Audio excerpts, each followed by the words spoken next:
ہیں. تو ہمارے استاذ نے ان سے پوچھا کہ حضرت آپ کے پاس اتنے عرصے سے آپ کورٹ میں فیصلے کر رہے ہو, کوئی بڑا یونیک قسم کا کیس آیا ہو آپ کے پاس؟ تو جج صاحب نے کہا کہ میرے پاس ایک بڑا یونیک کیس آیا. 4 عورتیں آئیں میرے پاس, 4 جوان عورتیں. انہوں نے اپنے شوہر کے کہ وہ اس نے ہمیں ٹینشن دی ہوئی ہے مسلسل. سمجھ رہے ہیں ٹینشن سے مطلب یہ کہ سکون ہی نہیں ہے اس کو. اب میں ظاہر ہے زیادہ اتنی ڈیٹیل میں جاؤں گا نا, تو ٹینشن دی ہوئی ہے. تو اس کو کہو کہ بھائی تھوڑا سا ناغا کرے وہ ہمارے پاس آنے میں. تو جج صاحب کہتے ہیں ہمارے استاذ کو بتانے لگے کہ میں نے سوچا کہ بلاتے ہیں, کوئی ہوگا, کوئی بہت ہی کوئی ایتھلیٹ ہوگا, کوئی بڑا ہی پہلوان ہوگا.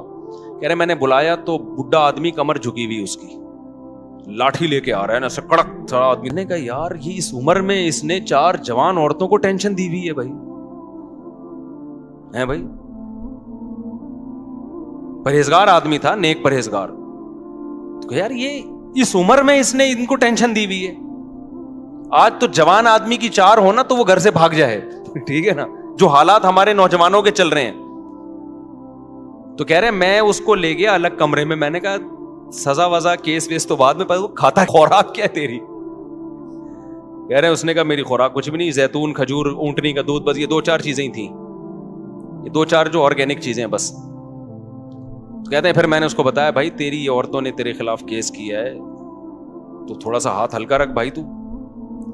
تو کہتے ہیں اس نے کہا بوڑھے نے کہ میں ان کے خرچے پورے کرتا ہوں کہ نہیں کرتا, ان کی پوری ذمہ داریاں اٹھاتا ہوں کہ نہیں اٹھاتا, ان سے پوچھو.